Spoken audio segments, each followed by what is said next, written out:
I am Ra. I greet you in the love and in the light of the one infinite Creator. We communicate now. I have a question from Jim. He says, for the past 9 years, I have had what I call frontal lobes experiences in the pre-consciousness state of sleep just before I wake up in the morning. They are a combination of pleasures and pressure, which begins in the frontal lobes and spreads in pulses through the whole brain and feels like an orgasm in my brain. I have had over 200 of these experiences, and often they are accompanied by visions and voices which seldom make much sense to me. What is the source of these frontal lobes experiences? I am Ra. We scan the questioner and find some pertinent information already available which regards the psychological disposition of this particular part of the brain. The experiences described and experienced are those distillations which may be experienced after a concentration of effort upon the opening of the gateway or indigo mind complex, so that experience of a sacramental or violet ray may occur. These experiences are the beginnings of that which, as the body, the mind, and the spirit become integrated at the gateway or indigo level, may then yield not only the experience of joy, but the comprehension of intelligent infinity which accompanies it. Thus, the body complex orgasm and mind complex orgasm becoming integrated may then set forth the proper gateway for the spiritual complex integration and its use as a shuttle for the sacrament of the fully experienced presence of the one infinite Creator. Thus there is much to which the questioner may look forward. Questioner: I was wondering, in a previous session you had mentioned the left and right ear tones. If the left and the right brain were somehow related to the polarities of service to self and service to others. Could you comment on this? I am Ra. The lobes of your physical complex brain are alike in their use of weak electrical energy. The entity ruled by intuition and impulse is equal to the entity governed by rational analysis when polarity is considered. The lobes may both be useful for service to self or service to others. It may seem that the rational or analytical mind might have more of a possibility of successfully pursuing the negative orientation due to the fact that, in our understanding, too much order is, by its essence, negative.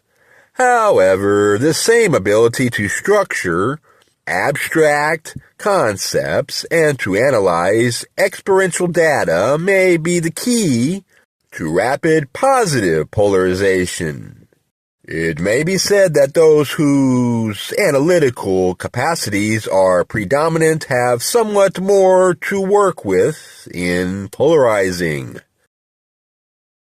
The function of intuition is to inform intelligence.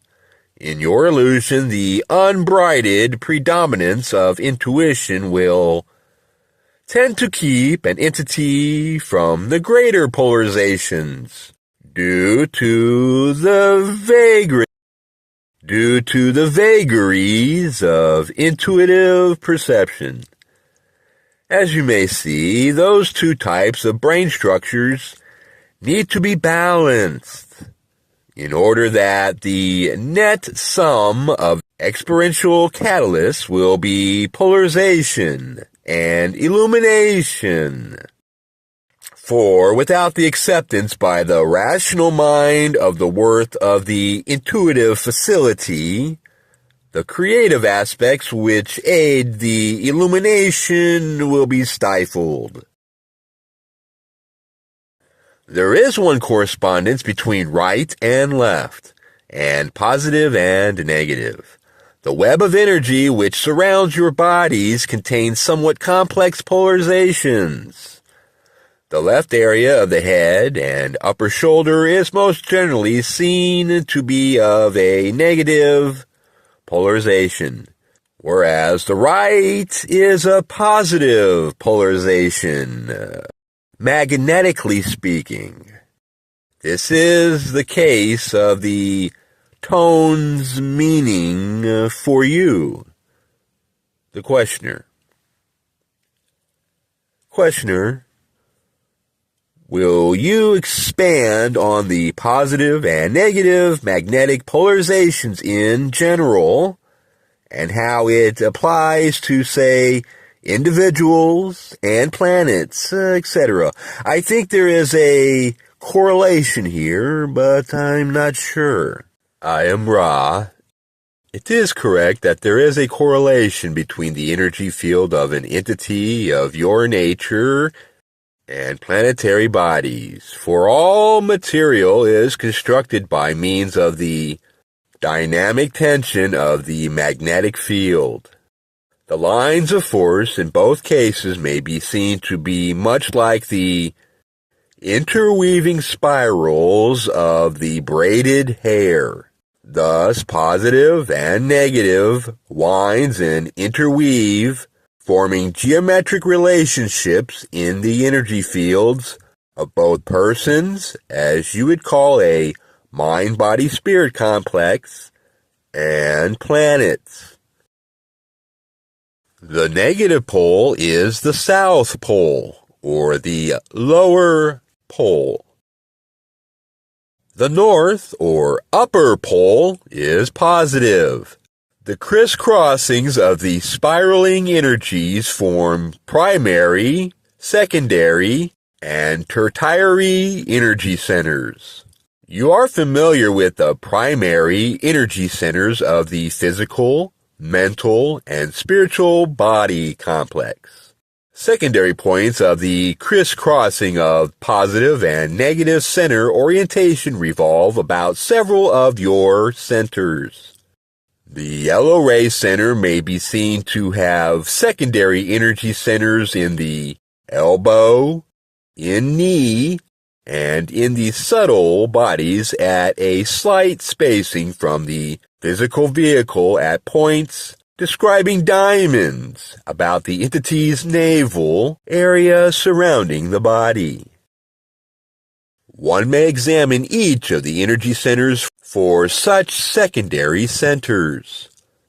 Some of your peoples work with these energy centers and you call this acupuncture. However, it is to be noted that there are most often anomalies in the placement of the energy centers, so that the scientific precision of this practice is brought into question.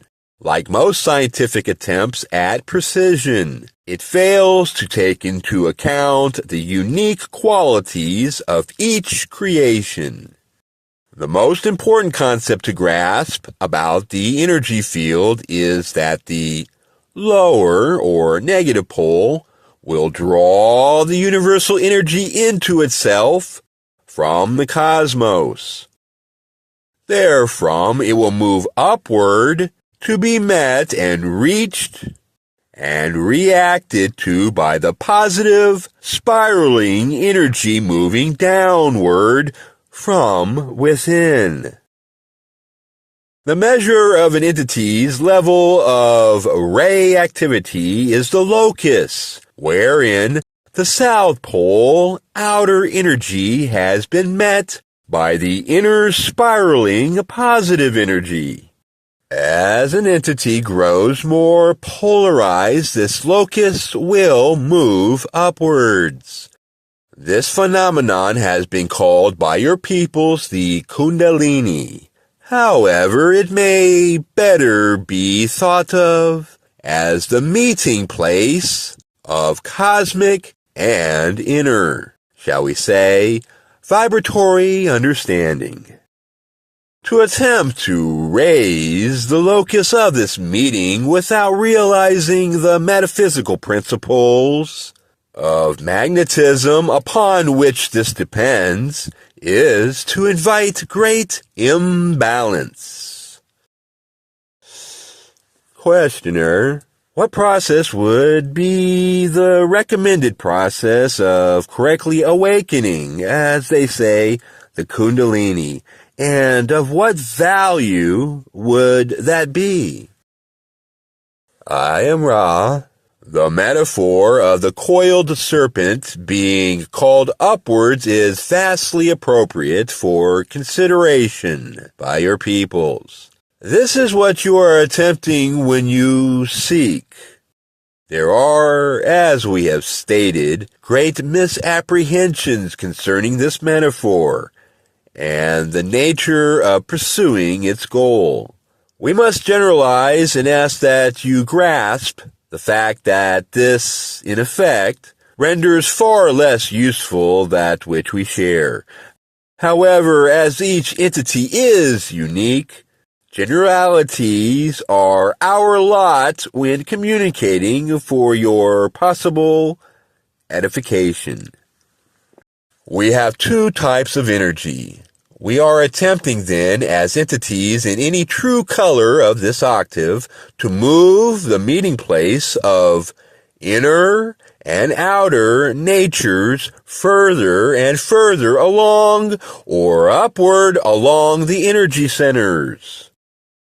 The two methods of approaching this with sensible method are: first, the seating within oneself of those experiences which are attracted to the entity through the South Pole. Each experience will need to be observed, experienced, balanced, accepted, and seated within the individual. As the entity grows in self-acceptance and awareness of catalysts, the location of the comfortable seating of these experiences will rise to the new true color entity. The experience, whatever it may be, will be seated in red ray and considered as to its survival content, and so forth. Each experience will be sequentially understood by the growing and seeking mind-body-spirit complex in terms of survival, then in terms of personal identity, then in terms of social relations, then in terms of universal love, then in terms of how the experience may beget free communication, then in terms of how the experience may be likened to universal energies, and finally, in terms of the sacramental nature of each experience. Meanwhile, the Creator lies within. In the North Pole, the crown is already upon the head, and the entity is potentially a god. This energy is brought into being by the humble and trusting acceptance of this energy through meditation and contemplation of the self and of the Creator. Where these energies meet is where the serpent will have achieved its height. When this uncoiled energy approaches universal love and radiant being, The entity is in a state whereby the harvestability of the entity comes high. Questioner, will you recommend a technique of meditation? I am Ra. No.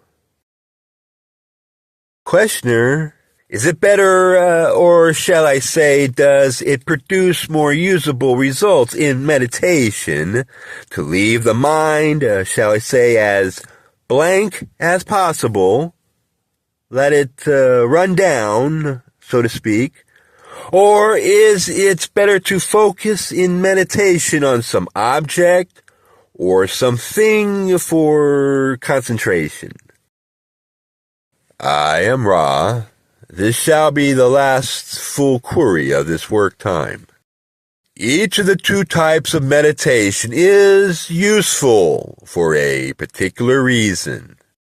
The passive meditation involving the clearing of the mind, the emptying of the mental jumble which is characteristic of mind complexes, activity among your peoples, is efficacious for those whose goal is to achieve an inner silence as a base from which to listen to the Creator.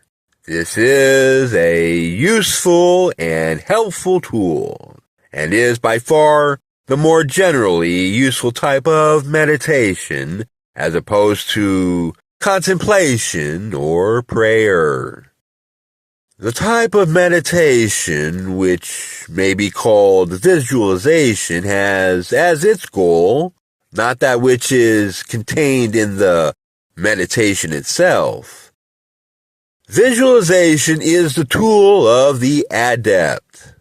Those who learn to hold visual images in mind are developing an inner concentrative power that can transcend boredom and discomfort. When this ability has become crystallized in an adept, the adept may then do polarizing in consciousness without external action, which can effect the planetary consciousness. This is the reason for existence of the so-called white magician. Only those wishing to pursue the conscious raising of planetary vibration will find visualization to be a particularly satisfying type of meditation.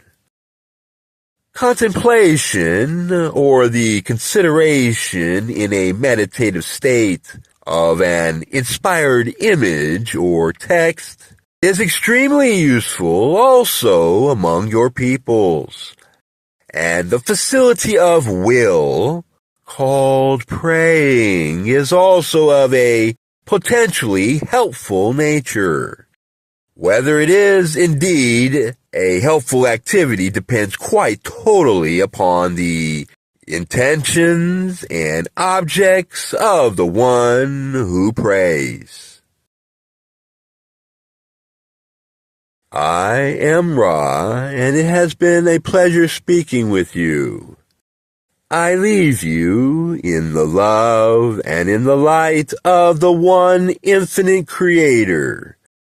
Go forth, therefore, rejoicing in the power and in the peace of the one infinite Creator.